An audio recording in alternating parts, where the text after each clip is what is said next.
Lyotya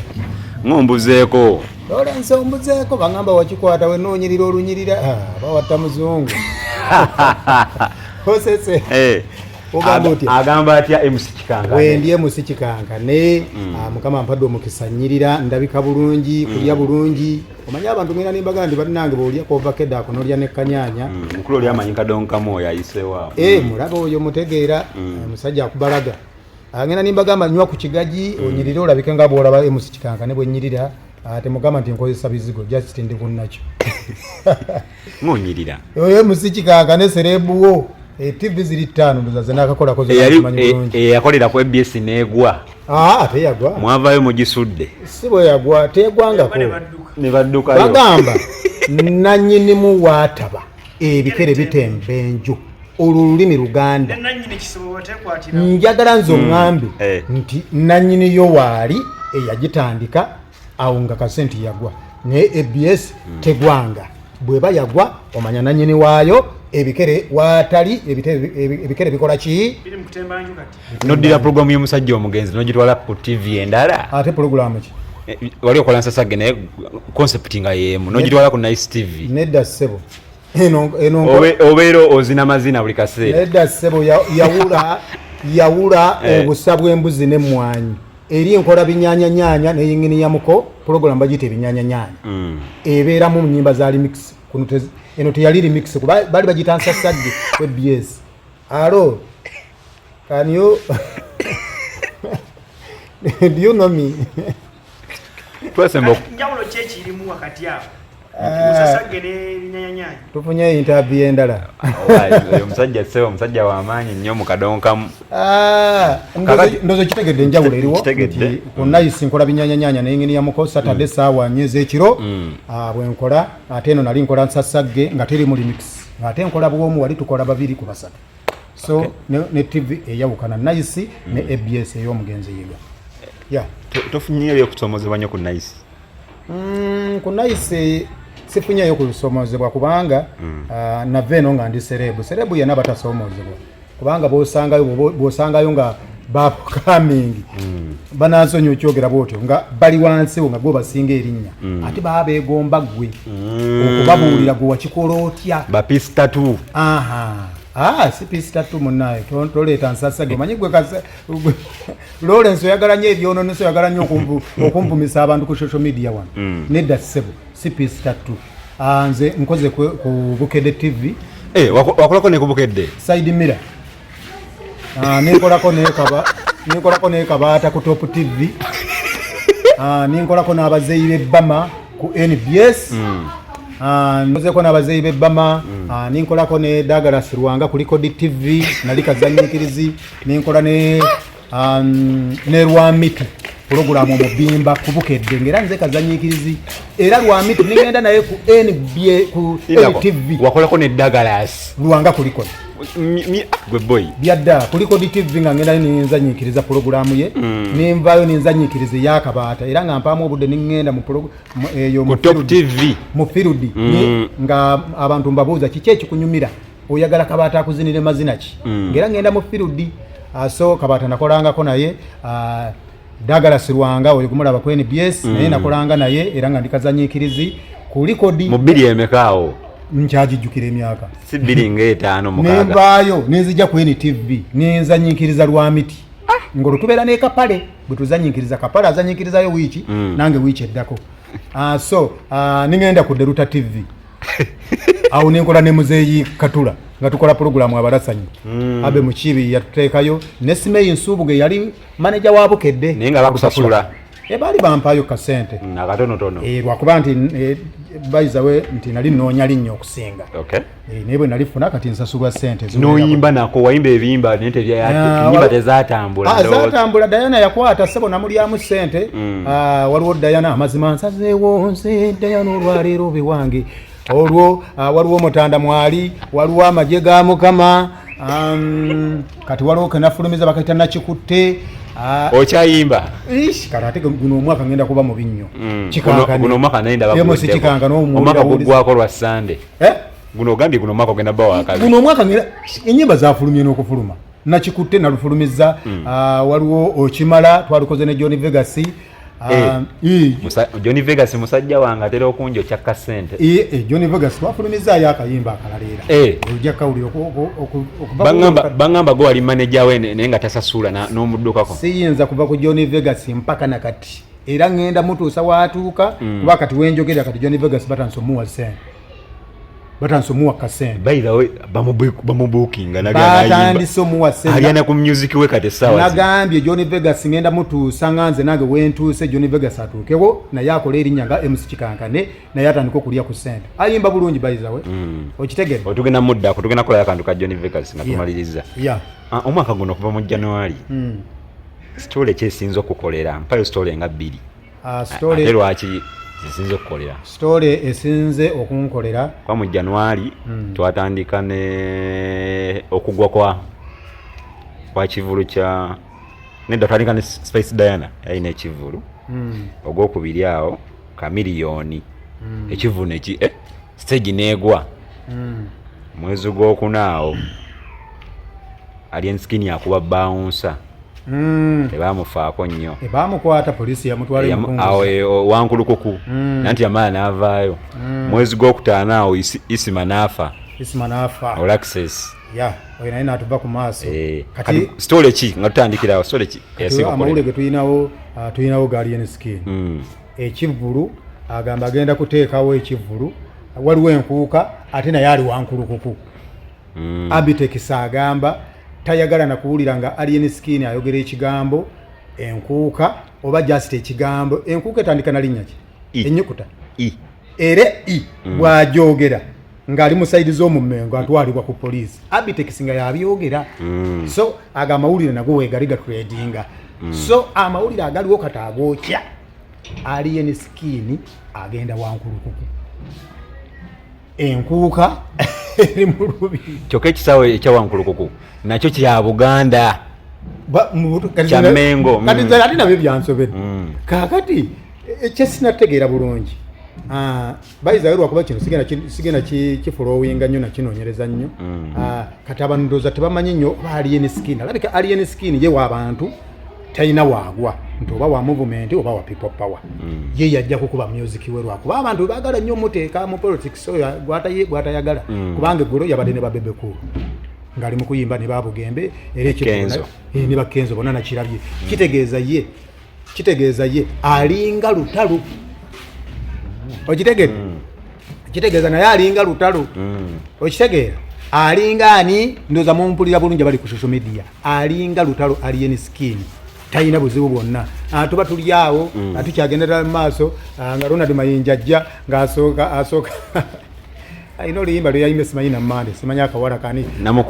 namukwaya bannange gwe kimenke tugenda bakuba mu kisaawe yayimba atya yasooka n'aleekaana namukwaya munnange namukwaya tulina kimenke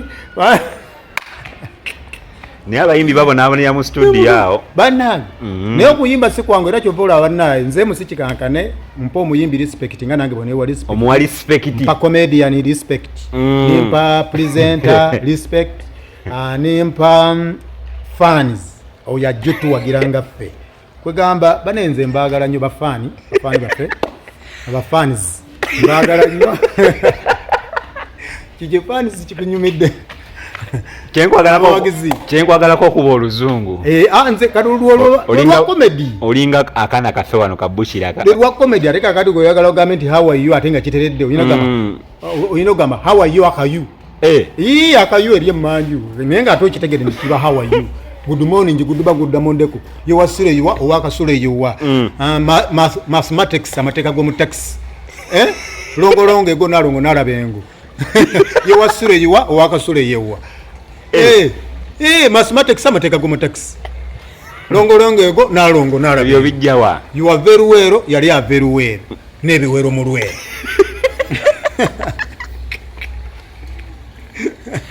obijjawa bino olaba okumanya nze ndina obwongo gwokimanyi nti enamba z'emmotoka zonna nzimanyi nsobola ozikumenyera zonna enamba z'emmotoka gwe ne bwotandika noŋŋamba nti oba noŋŋamba M noŋŋamba T noŋŋamba Z noŋŋamba M zonna nsobola ozikumenyera nago mawulire agatuleedinga mu nsi muno bwogamba T oyo abataata ma aba mama M ate M nsobola ogikuliramu emirundi ng'etaano mukama mama wo mu M tugende mama mulamu muwe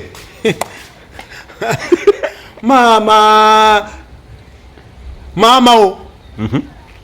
mulimu ebintu bimeka kati bwe tugenda ku jjajjaawo jawuja olikula mwingi mu Kyikakane mutuufu oli muyimbi okuyimba wakwa kwagana naye togatawakiriza oli comedian ne tetukumanyi togenda nako comedy store ate kati comedy store ate ali ku TV asinga bali comedy store kubanga nze mba ku TV nga bandaba every time why kalera nageno la na yazze ku TV ondozo biraba yarabye naye ngeri biganye naga why kanumbe ba Kyikakane gomanye erinnya lyobeerako nga bakulabulu nako ndiawo musajja wange Saimo Kawalata yali comedian kaina yali ku TV bagazi gwa anti kakati jokoze zibaziwoddeyo oba tukyalina bye bazanya bye bimu comedy gwe tuzanya owa Maliyaki owa Kapale owa MC Kyikakane owa Bannakayima oyo gobadogamba awasanyuka yani mvubuka Kalera Senga Nantume Kapale Madrati adnikiko ono yayimba akayimba yani Maulana ne Raini Maulana bonna comedy just omuzannyo otya okunyumira abantu kubanze joke yange nsobola ogizanya oli najoza ate nagizanya bulungi okusinga nze nenga comedy yomu kubanga fenna kabaka waffe ya Amoti era nze wembadde nzanyira side mira kubukedde wano Amoti yantendese okutuuka wano wendi n'okukola erinnya okuba nti kati MC Kyikakane ndi serebu era nga nsobola okupangisibwa sente nnyingi kati nze bantwalanga comedian ate ninyimba kyovulama nti n'Amoti tebamutwalanga muyimbi bamutwalanga comedian kyokka ate alina ennyimba alina ennyimba eziyimiridde ate nga zamanya alina ennyimba ezisukka mu 20 kati ate nga zonna hit zonna zina ne video naye teriyo muntu asobola kupangisaamu tinamugamba nibatula mu meeting nibagamba tubadde twagala David Lutalo omuyimbi Kamiliyoni Bob Wine twagala Rwema kuli Sevanizi David Lutalo ndoza mwogeddawo twagala ne Bob Wine Bebe Kulu abayimbi abo tubagala ku mikolo ne batandika okugamba nti tuteekeko n'Amoti kati bwe batandika ba comedian ogenda okulanga bagamba batuweeyo Amoti batuweeyo Kapale MC Kyikakane Maliyaki Barweyi n'abalala ba comedian Raini okay noyo Justin Nantume Kalera Muhanji comedian Muhanji comedian Muhanji no comedian ulaba no azanye bya president naye comedian techampamire naye comedian kati kizibu okutandika okugamba nti banaye tulete bakasale ni kusaasira industry ya comedian comedy nga agudde comedy tannagwa kube obali basinga obategerera nnyo ku comedy store yaggwawo ategekera kati mukabaala akatonda ennyawo ekololo kalaziyo kiribo ekiti balabika ndowooza ekisudde ba comedian misolo si misolo birabika ebizanyibwa biweddeyo kati kyetaaga kuzanya firimu wanye firimu yeetaggwayo ne comedy aggwayo nga bwe nakugambye nti ebintu bye tuzanya ba comedian ova wano nga Amoti yakizanye ate gwe n'ogenda n'okizanye ekololo n'ova wano n'osanga Maliyaki yakizanye ate gwe n'okiddamu n'osanga MC Kyikakane nze mwennyini ayogera nga nkizanye wano kati comedian omulala n'akibuusa n'okisanga e Masaka Kapale n'akibuusa sigo baawasa aliyeyo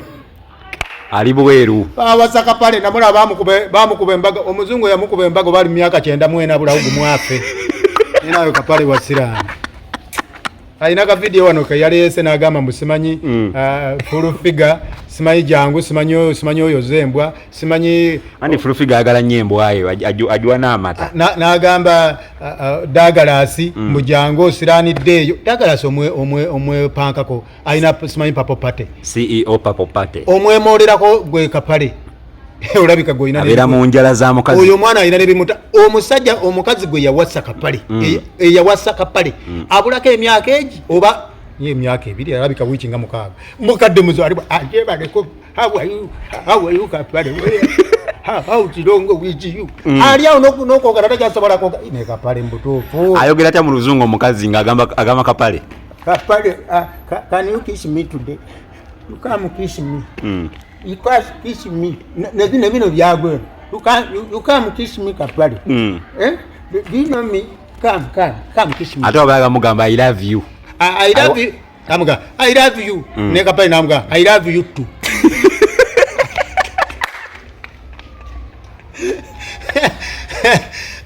mwoyo nno musajja waffe gwe tuli mukuba ali mukweyi yafuna mpapuleri ari tumuvumye ali mukweyi yafuna mpapuleri teryamuvumye onatera kapale ng'oluzungu luganye naye nga ine jaddamu omukazi oyo banna oluzungu oyiya luyiye sebbanga taliyo tasobola Dubai abatwalira ebigundi nadda sebbanga taliyo tali mu kusobola Dubai asobola n'akomawo n'atwala emmere nenga sebbanga asobola okuwandika erinnya lye sebbanga asobola okuwandika erinnya lye yadde okugamba nti oba good morning oba how are you oba where are you going asobola okyogera kati bugambo ki bw'oba comedian kwa nayo mwoli ne comedy agudde ebigambo by'entaba comedian bw'oba oyina embuzi mu kyalo genda ozirunde bw'oba oyina lumonde genda omusoggole oleete Kampala kuba bulooka kireva gye yatusinga amagezi ayina hiiti naye akuba bulooka ze okitegedde abasajja baminseenulo balaba abayimbi ne bawandiika ennyimba Mr. Kisemakula ayina ebbaala ayina papas akiraba ndamanya nti ebyokuyimba sizoni David Lutala ayina bizinensi okitegedde Kamiliyoni ayina bizinensi Bebe Kulu ayina bizinensi kati naffe bakomedian tutandika okunoonya bizinensi nga abasajja Hajaruna H&M restaurant H&M ono yali akoze gundi New Year's yani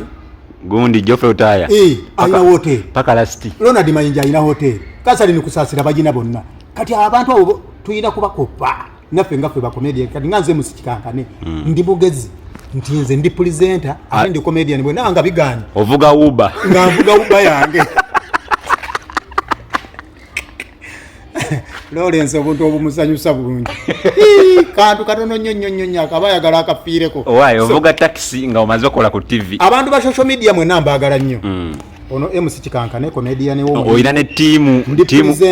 MC Kyikakane ambagala nnyo eyo ya era bagenda girala erina muno mukabi tusevinga tulambula ku bannaffe munaffe nga alwadde nga afiiridwa tusitule moroka yaffe kuba twagifuna weeri tulamu nga bammemba tulaba mmemba waffe gyali mu ddwaliro ntumutwalirayo ekimu eky'ekkumi akatunda kasoda ne kasukaali kati ate buli mwezi timu Kyikakane esituka netwalira mmemba munno mukabi tumugulira ebintu ebikalu sukaali butto omunyu migaati ebintu okitegedde netupackaging ebintu ebiwerako netutwala ebintu wa mmemba waffe oyo munno mukabi waffe tetutwalira muntu afudde oba afiiriddwa tukufaako ng'okyali mulamu okitegedde kyovola nti timu Kyikakane njagala nnyo bwenzirayo w'omukulu Lawrence ogamba otya Lawrence okyalina kyombuuza nga MC Kyikakane tumaliriza naye njala oyiseewo musajja wange Pastor Jengo ku Sunday eno wali 3 mu lumu abantu bayite bajje basabe bayizawe Pastor Jengo mwagala nnyo abantu abo bayizawe banfuula ow'erinnyo okuba nti ndi serebo kati mbaagala nnyo era ABS TV njagala nnyo ye yanfuula kyendi okuba serebo kati nali badde siri ku Nice nali badde sizanya Side Mira ku Bukedde nali badde sizanya ne Kabata ku Top TV nali badde sikola ku Deruta ne Muzeyi Katula erinnya ne nawe nalijja so ABS TV enaku z'omwezi nga 3 mu lumu tubaagala kawaala in fact saa 3 mu lumu Sunday n'ekiro tuli kawaalo tuka ku poliisi oluva mu paaka linnya emmotoka jangu viramu ku poliisi oba wakava bwoti ku poliisi yambuka bwambusi bwoti ojja kulaba awali ekizimbe gaggadde awali amafuta jangu onaazibwe jangu oveeko ebisiraani emizimu omwana wa Mukama ng'agenda okusabira Pastor Jengo omusajja agenda gaba $, ssebo ani Jengo kola olunaku agenda gaba $. Jengo nutankubira kasimu muganda wange waneerabira nga tutobye taata Omusajja agenda gaba dola. Nze namuvuganga mu covid naye bw'oba oneerabidde muganda wange wali badde onzijukira n'olwo omwana yampubanga bw'ali n'antwala. Yafuuka munene ssebe nnaku zino yafuuka w'amaanyi. Bayiza we bambi ekintu akikuumye bulungi, akuumye legase ye ali bulungi nnyo era jjengo bannange mujje musabe abalina ebyabasiba bisumululwe bwe kiri naye nga Lawrence nkwagala nnyo Mukama akumpeera omukisa webale kubeera kamera oli wakabi MC Kyikakane.